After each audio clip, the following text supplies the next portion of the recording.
बिस्मिल्लाहिर्रहमानिर्रहीम। अस्सलाम वालेकुम दोस्तों, उम्मीद है आप सब खैरियत से होंगे और प्रॉफिट में होंगे। आज की वीडियो में जो है हम गोल्ड को 19 जनवरी वेंसडे के एनालाइज करेंगे और ये गोल्ड का डेली का चार्ट है। इसमें ये एक सिग्नल डरा हुआ आप देख सकते हैं, जो कि हमने 1822 से गोल्ड को सेल किया था और अल्हम्दुलिल्लाह अभी तक हम प्रॉफिट में हैं। अभी हम इस सिग्नल को यहाँ से हाइड कर देते हैं ताकि हम जो है चार्ट को अच्छे से देख सकें। ये गोल्ड का डेली का चार्ट है और अगर लास्ट 2 डेज़ की हम कैंडल्स देखें तो हमारे पास जो मंडे की कैंडल थी वो हमारे पास एक स्पिनिंग टॉप कैंडल यहाँ पे क्लोज हुई थी बुलिश बॉडी के साथ, यानी कि उसकी बॉडी ब्लू थी, बाइंग बॉडी थी।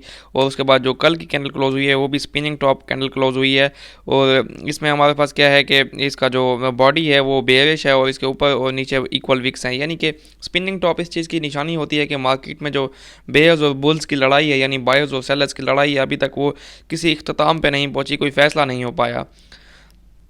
और अगर हम इसको देखें डेली के चार्ट में, तो डेली के चार्ट में जो है कल मार्केट यहाँ पे 1805 तक आई, लेकिन 1808 से 1812 का जो एरिया था एक सपोर्टिंग जोन था डेली के चार्ट में, और इस सपोर्ट को ब्रेक नहीं कर पाई डेली के चार्ट में जो कैंडल है। और जो क्लोजिंग उसने दी है इस सपोर्ट से ऊपर ही दी है। एक और चीज़, अगर हम यहाँ पे मूविंग एवरेजेस को देखें तो डायरेक्ट जिस जगह पे मार्केट आई है 1805 पे, यहाँ पे हमारे पास मूविंग एवरेज थी और यहाँ से मूविंग एवरेज का टेस्ट करके मार्केट वापस ऊपर चली गई। और अगर इस मूविंग एवरेज को आज के दिन मार्केट 1805 पे ब्रेक करती है तो नीचे हमारे पास जो मूविंग एवरेज है 1800 पे है, यानी कि 1800 पे हमारे पास सपोर्ट है। और उसके बाद अगर 1800 का लेवल ब्रेक हुआ तो नीचे जो हमारे पास सपोर्ट टेक्निकली तो 1795 की है, लेकिन मूविंग एवरेज के हिसाब से 1792 की बन रही है। यानी कि अगर पहली मूविंग एवरेज 50 की ब्रेक होती है तो उसके बाद 200 की मूविंग एवरेज की तरफ 1793 के मकाम पर मार्केट आ सकती है। ये मूविंग एवरेज के हिसाब से है। टेक्निकली हम मार्केट को देखते हैं अपने लेवल जो हमने ड्रा किए हुए हैं। हम अभी H4 के चार्ट में चलते हैं और गोल्ड को वहाँ से अच्छे से देखते हैं। तो दोस्तों ये गोल्ड का 4 घंटे का चार्ट है और यकीनन गोल्ड ने कल आपको परेशान किया होगा, क्योंकि जब गोल्ड 1804 पे आया था, यानी 1805 या 4 के लेवल पे जब आया था, यहाँ से डायरेक्ट गोल्ड ने फ्लाई किया और गोल्ड 1819 की या 20 के मकाम पे वापस चला गया। ऐसा क्यों हुआ?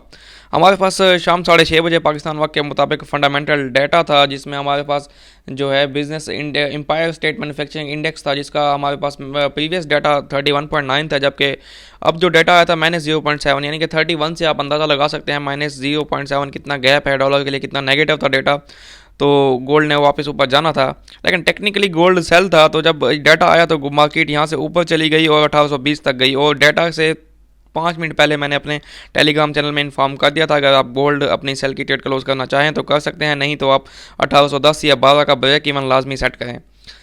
तो जब डाटा आया तो गोल्ड मार्केट 1820 पे चली गई, लेकिन 1820 पे जो है रिजेक्शन थी। 1820 से वापस ना आती तो ये जो ये ट्रेंड लाइन थी चैनल की, रेजिस्टिंग ट्रेंड लाइन, इसने गोल्ड को यहाँ पे रोकना था 1824-25 के एरिया में।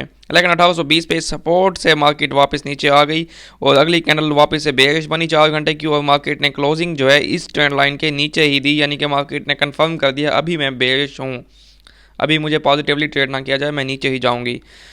अगर मार्केट इस ट्रेंड लाइन के ऊपर ही क्लोज होती है, ये जो ट्रेंड लाइन है इसके ऊपर यहाँ पे, और इस सपोर्ट को ऊपर 1814 से जो ये 16 की सपोर्ट है इसके ऊपर क्लोज होती, तब सोचा जा सकता था कि मार्केट में थोड़ी बहुत बुलिशनेस है, मार्केट ऊपर जाएगी। लेकिन मार्केट ने ना ही इस सपोर्ट के ऊपर क्लोजिंग दी, ना ही इस ट्रेंड लाइन के ऊपर क्लोजिंग दी। मार्केट ने क्लोजिंग 4 घंटे की जो दी है वो भी इस ट्रेंड लाइन के नीचे अभी है और इस सपोर्ट के भी नीचे है, यानी कि टेक्निकली जो है मार्केट को सेलिंग प्रेशर है। ऊपर से मार्केट ने कोशिश भी की, हालांकि डाटा भी इतना अच्छा है ऊपर जाने की, लेकिन मार्केट नीचे आ गई।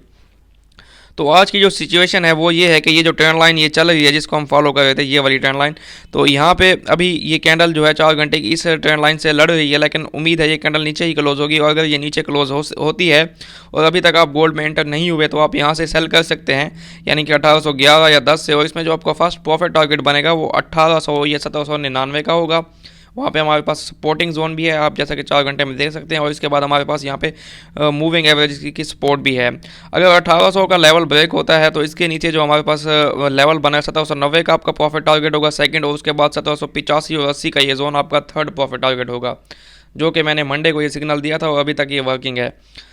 अगर मार्केट थोड़ा पुल बैक भी करती है, यानी कि ऊपर जाती है 1814, 15, 16 के एरिया में, तब भी आप ऊपर से सेल कर सकते हैं, क्योंकि जब तक मार्केट इस ये जो चैनल है इसकी सपोर्ट रेजिस्टिंग ट्रेंड लाइन के नीचे है, जब तक यहाँ पे इसके नीचे 1824-25 के नीचे आप इसको सेल कर सकते हैं। और आपका स्टॉप लॉस जो है 1830 या 32 होगा अगर आप 24-25 से सेल करेंगे। अगर आप यहाँ से सेल करें 1811, 12, 10 से, तो आपका स्टॉप लॉस 1825 से ऊपर होना चाहिए, ताकि ये जो ट्रेंड लाइन है अगर मार्केट इसको टेस्ट करने आती है तब भी आपकी ट्रेड महफूज रहे। तो ये आज की गोल्ड की सिचुएशन है और गोल्ड टेक्निकली इस टाइम नेगेटिव ही है। और अगर हम डॉलर इंडेक्स को देखें तो उसके चार्ट को हम देख के डिसाइड कर सकते हैं कि उसकी क्या मूवमेंट हो सकती है और उसका क्या इम्पैक्ट हो सकता है गोल्ड पे। तो जी ये डॉलर इंडेक्स का डेली का चार्ट है और इसमें अगर हम देखें, जैसा कि मैंने आपको बताया था कि डॉलर इंडेक्स यहाँ पे डेली के चार्ट में फेक आउट दिया था इसने और वापस से इस चैनल में ब्रेक इन करके, और ये जो इसकी स्ट्रॉन्ग रेजिस्टेंस थी यानी कि 95.6 से 95.4 तक इसने इसको ब्रेक किया कल के दिन, और डेली की कैंडल की क्लोजिंग इसके ऊपर दी है। आज के दिन हो सकता है ये वापस थोड़ा सा पुल बैक करे और 95.4 या 5 तक नीचे आए, लेकिन वापस इसने ऊपर ही जाना है। यहाँ से ये ऊपर जा सकता है, जो ऊपर की तरफ हमारे पास रेजिस्टेंस है 95.9 से 96.1 तक। अगर ये 96.1 या 2 के ऊपर डेली की क्लोजिंग देगा तब जो है डॉलर इंडेक्स 96.5 और 96.8 की तरफ जा सकता है, जो कि गोल्ड के लिए नेगेटिव बात होगी। टेक्निकली भी गोल्ड हमारे पास सेल ही दिखाई दे रहा है अपने चार्ट में, और अगर डॉलर इंडेक्स को देखें तो इसका चार्ट हमें पॉजिटिव दिखा रहा है कि इंडेक्स पॉजिटिव है। अगर इंडेक्स पॉजिटिव जाता है तो गोल्ड को नेगेटिव जाना चाहिए। तो ये आज की गोल्ड की सिचुएशन है। वीडियो अच्छी लगे तो इसको लाइक कीजिएगा, चैनल को सब्सक्राइब कीजिएगा। अल्लाह हाफिज़।